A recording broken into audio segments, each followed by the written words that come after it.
শ্রীমন্ত শঙ্কর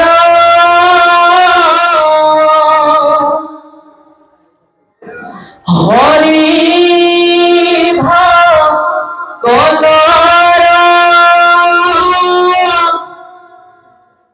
যারা যেন কল্পতরু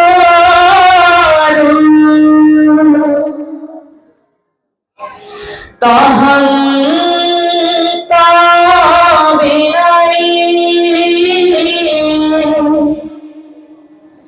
নাই নাই নাই আমার পরম গুরু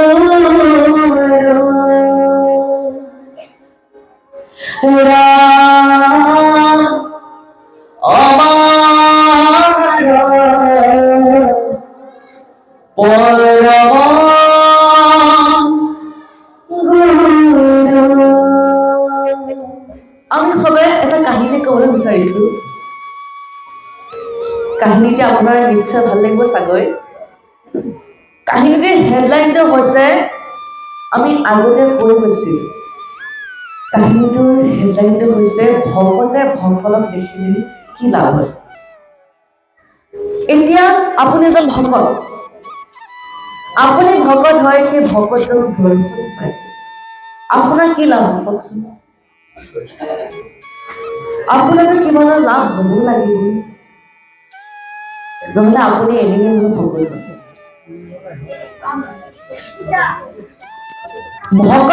ভকত মানে হ'ল ভগৱন্ত, ভকত মানে হৈছে ভগৱন্ত, আৰু ভকতে ভগৱন্তক দৰ্শন পালে কি হয়? আমি সহজভাৱে বুজিছো, ভকতে ভগৱন্তক দৰ্শন পালে কি হ'ব?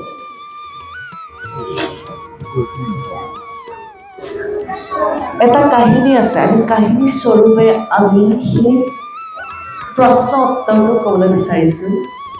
আচলতে সেই প্ৰশ্নটো নাৰদেহে প্ৰভুক কৰিছিল, ভগৱন্তক। এদিনাখন নাৰদে সেই প্ৰশ্নটো লৈ, ভকতে ভকতক দেখিলে কি লাভ হয়, সেই প্ৰশ্নটো লৈ নাৰদে বৈকুণ্ঠলৈ গৈছিল ভগৱানক সুধিবলৈ। মাজে মাজে নাৰদে সেই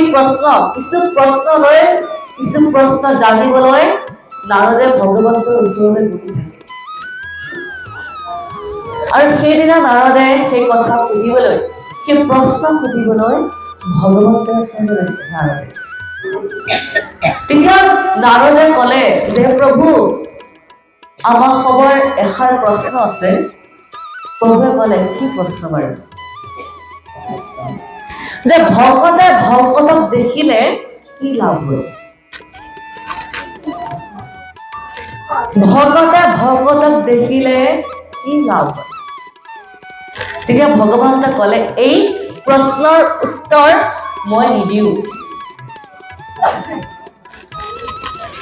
তোমাক মই 3টা কাম কৰিবলৈ দিম। আমাৰ ইংলিছত ক'বলৈ ৰাউণ্ড, 3 ৰাউণ্ড, 3টা ৰাউণ্ড ষ্টেপ। এই 3টা কাম তুমি কৰিব লাগিব, তেতিয়া এই প্ৰশ্নটো তুমি পাবা। প্ৰথম তোমাৰ সেই কাম 3টা কৰিবলৈ তুমি পৃথিৱীত যাব লাগিব। নাৰদে ভাবিছে, প্ৰভুৱে ক'লেও হয়, আকৌ মোক কিয় কাম বাচিব লাগে? তথাপি প্ৰশ্নৰ উত্তৰটো পাবলৈ নাৰদে গ'ল পৃথিৱীলৈ। ভগৱন্তে কৈছিলে যে, পৃথিৱীত এটা বুঢ়া সগুণ আছে, সেই বুঢ়া সগুণটোৱে তোমাক এই প্ৰশ্নটোৰ উত্তৰ দিব। নাৰদে কয়, সেই বুঢ়া সগুণটোৰ ওচৰত পালেগৈ যে, প্ৰভু, মোক এষাৰ প্ৰশ্ন উত্তৰ লাগে। এই প্ৰশ্ন উত্তৰ পালে এই প্ৰশ্ন উত্তৰটো বোলে ভগৱন্তই কৈছে যে আপুনিহে বোলে এই প্ৰশ্নটোৰ উত্তৰ জানে। তেতিয়া পক্ষীটোৱে ক'লে, সেই সৰু পক্ষীটোৱে ক'লে যে মই এটা পক্ষীহে, মইনো আপোনাক কি প্ৰশ্নৰ উত্তৰ দিব পাৰিম। বাৰু আপুনি প্ৰশ্নটো কৰকচোন, মই কিজানি ক'ব পাৰোঁ। তেতিয়া নাৰদে প্ৰশ্নটো কৰিলে, যে প্ৰশ্নটো হ'ল ভকতে ভকতক দেখিলে কি লাভ হয়। ভগৱন্তই ক'লে, প্ৰভু প্ৰশ্নটো আকৌ এবাৰ ক'বনে বাৰু? নাৰদে আকৌ ক'লে যে ভকতে ভকতক দেখিলে কি লাভ হয়। তেতিয়া বুঢ়া শগুনটোৱে একো উত্তৰ নিদিলে। উত্তৰ নিদি সেই নাৰদক তলৰ পৰা ওপৰলৈকে দুবাৰমান চালে আৰু ডাঙৰৰ পৰা ধুপুচকৈ তলত পৰি থাকিল। সেই শগুনটো মৃত্যু হ'ল। আৰু নাৰদে দুখ মনেৰে এটা মহাপাপ কৰিলো বুলি ভাবি নাৰদে বৈকুণ্ঠলৈ গ'ল ভগৱন্তৰ ওচৰত। প্ৰভু কি কাম পাছিলে, মোৰ পৰা এটা মহাপাপ হ'ল, আপুনি মোক কি কাম পাচিছে প্ৰভু, আপুনি কওকচোন মোক।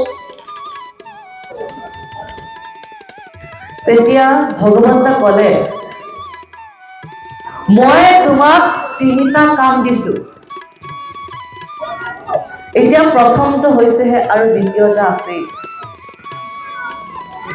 এতিয়া তুমি আকৌ পৃথিৱীলৈ যোৱা, এটা গাই পোৱালি জন্ম হৈছে এজন ঋষিৰ ঘৰত। তেতিয়া নাৰদে গৈ সেই ঋষিৰ ঘৰ পালেগৈ। এবাৰ সেই ঋষিজনৰ প্ৰথম গাখীৰ খীৰাইছে। গাইজনী যে পোৱালিটো জন্ম হৈছে, সেই গাইজনীয়ে এবাৰ প্ৰথম গাখীৰ দিছে। আৰু কয় যে প্ৰথম যি গৰু গাখীৰ ওলাব, সেই গাখীৰ ভকতক খুৱাব লাগে, নহ'লে গছৰ শিপাত দিব লাগে। এতিয়া ঋষি অকলশৰীয়া আছিল। অকলশৰীয়া বাবে তেওঁৱে গছৰ শিপাত সেই গাখীৰখিনি ঢালিবলৈ গৈছিল। যেতিয়া নাৰদক দেখা পালে, তেতিয়া কৈছে যে প্ৰভু আহক, গাখীৰখিনি বাছি ল'ব। তেতিয়া ঋষিজনে আদৰ সাদৰ কৰি আনিলে, বহুৱালে আৰু গাখীৰ গিলাচ খাবলৈ দিলে। তেতিয়া ঋষিয়ে ক'লে যে প্ৰভু মোৰ লগত বাৰু কি কথা আছে কওকচোন, কি কাৰণে ইয়ালৈ আহিলে? কিন্তু নাৰদে কৈছে, প্ৰভু আমাৰ খবৰ আপোনাৰ লগত কথা নাই, আপোনাৰ গাই পোৱালিটোৰ লগতে কথা আছে। আপোনাৰ গাই পোৱালি যে জন্ম হৈছে নহয় জানো, তাৰ লগতহে আমাৰ কথা আছে। আপুনি দেখিছে মনুষ্য এজন মানুহ দেখ দেখকে ৰৈ আছে আগতে, তেখেতক প্ৰশ্নষাৰ নুসুধি, তেখেতক কি হৈছে নুসুধি গাই পোৱালিটো সুধিব যায় আপুনি?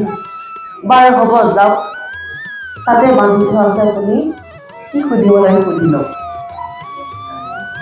তেতিয়া নাৰদে সুধিছে যে শিশু ভগৱন্তই মোক তোমাৰ ওচৰলৈ পঠিয়াইছে যে তুমি এই প্ৰশ্নৰ উত্তৰ দিব পাৰিবা। তেতিয়া গাই পোৱালিটোৱে ক'লে যে প্ৰভু মই এতিয়া জন্ম হৈছোহে, আপোনাক কি প্ৰশ্নৰ উত্তৰ দিম? আপুনিতো সকলো জানেই, তথাপিও কৰকচোন, কিজানি পাৰোৱে প্ৰশ্নৰ উত্তৰ দিব। তেতিয়া নাৰদে প্ৰশ্নটো ক'লে যে ভকতে ভকতক দেখিলে কি লাভ? তেতিয়া গাই পোৱালিটোৱে আকৌ এবাৰ সুধিলে, প্ৰভু আকৌ এবাৰ কওকচোন। তেতিয়া নাৰদৰ অলপ ডাউট হৈছিলেই, কিন্তু মৰিবই নেকি ঠিকেই নাই। তেতিয়া নাৰদে আকৌ প্ৰশ্নহাৰ কৰিছে যে ভকতে ভকতক দেখিলে কি লাভ হয় গাই মলিটোৱে সেই সগুনটোৰ দৰে তলৰ পৰা ওপৰলৈকে নাৰদক চালে আৰু দুখুষ্ট মৰি থাকিল নাৰদৰ কি হ'ব এতিয়া নাৰদে কান্দি কান্দি গৈ ভগৱন্তৰ চৰণত হৈছে হে প্ৰভু আপুনি মোৰ নৰকত পঠিয়াব বিচাৰিছে নেকি আপুনি উত্তৰটো কৈ নিদিয়া কিয় কান্দি থাকোতে ভগৱন্তই ক'লে এবাৰ তুমি লাষ্ট যোৱা এবাৰ লাষ্ট তুমি ৰজাৰ ঘৰলৈ যোৱা ৰজাৰ ঘৰত এটা পুত্ৰ সন্তান জন্ম হৈছে সেই পুত্ৰ সন্তানটোৰ পৰাই তুমি এই প্ৰশ্নৰ উত্তৰ পাবা তেতিয়া নাৰদে গৈ সেই ৰজাৰ ৰাজ্য পালে আৰু ৰজাই আদৰ সাদৰ কৰি ভিতৰলৈ আনিছে আৰু ৰজাই সুধিলে যে প্ৰভু আপোনাৰ কৃপাতে এই পুত্ৰ সন্তানটি জন্ম হৈছে কাৰণ আগতে নাৰদে আশীৰ্বাদ দি থৈ গৈছিলে সেই ৰজাৰ যে আপোনাৰ পুত্ৰ সন্তান জন্ম আশীৰ্বাদ যে দিলে সেই আশীৰ্বাদৰ ফলত সেই পুত্ৰ সন্তানটি জন্ম হৈছে সেইকাৰণে ৰজাই তেখেতক আদৰ সাদৰ কৰি কৈছে যে আপোনাৰ কৃপাতে এই সন্তানটি জন্ম হ'ল আজি আপোনাৰ কাৰণে গোটেই ৰাজ্য উদলি মুদলি পৰিৱেশ হৈ আছে আৰু কওকচোন আপুনি ইয়ালৈ কেনেকৈ অহা হ'ল কি কাৰণত বাঢ়িছে তেতিয়া নাৰদে ক'লে হে মহাৰাজ হে প্ৰভু আমাৰ খবৰ আপোনাৰ লগত কথা নাই সেই জন্ম হোৱা শিশুটিৰ লগতহে আমাৰ কথা আছে তেতিয়া ৰজাই ক'লে সেই শিশুটিচোন জন্ম হৈছেহে সিনো কি কথা পাতিব পাৰিব আপোনাৰ লগত বাৰু যাওক সেই কোঠাটোতে ৰাণীৰ লগত শুই আছে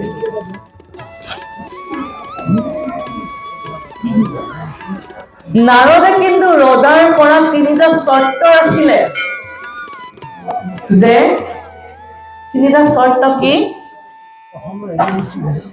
যে মই যিটো কোঠাত শিশুটিৰ লগত থাকিম সেই কোঠাটোত মোৰ বাহিৰে ৰাণী আৰু সৈন্য বাহিনীসকল ওচৰে পাজৰে থাকিব নোৱাৰিব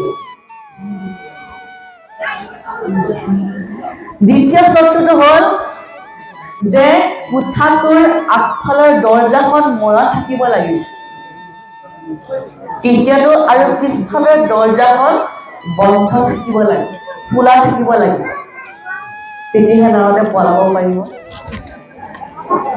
তেতিয়া নাৰদে সেই কোঠাটোত সোমাল আৰু শিশুটিক সুধিলে যে ভগৱন্তই মোক পঠিয়াইছে এই প্ৰশ্নটোৰ উত্তৰ বোলে আপুনিহে বোলে দিব পাৰিব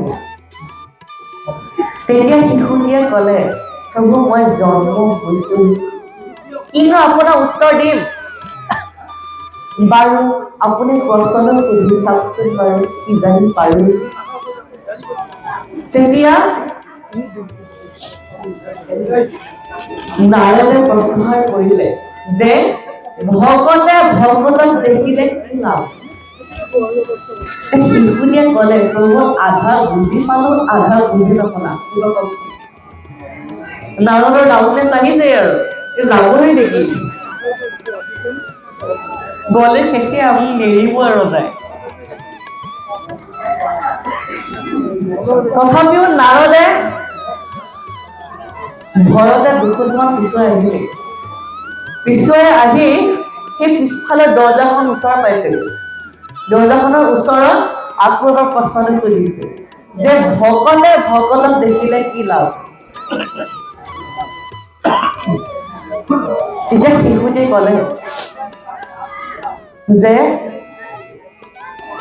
আপুনিনো এই প্ৰশ্নটোৰ উত্তৰটো আপুনি নাজানিলে এই কথাষাৰ কওঁতে নাৰদৰ উশাহটো ঘূৰি আহিছে তেতিয়াই শিশুটিয়ে কৈছে যে আপুনি যি সগুন্তক এই প্ৰশ্নষাৰ কৰিছিলে সেই সগুন্ত মই আছিল আপোনাৰ নিচিনা এজন ভকতক দৰ্শন পাই মই এটা গায়ক পোৱালিৰ ৰূপ পালো আকৌ আপোনাৰ নিচিনা এজন ভকতক দৰ্শন পাই মই আজি মনুষ্য জন্ম পাইছো আজি মই মনুষ্য জন্ম পাইছো আপোনাৰ নিচিনা ভকতক দৰ্শন পাই এটা আপোনাৰ সবাই গম পালে নহয় জানো নাৰদে প্ৰশ্নোত্তৰটো পালে আৰু এতিয়া বুজি পাইছেনে ভকতে ভকতক দেখিলে কি লাভ হয় বহুতে লাভ হয় নহয় জানো বহুতে লাভ হয়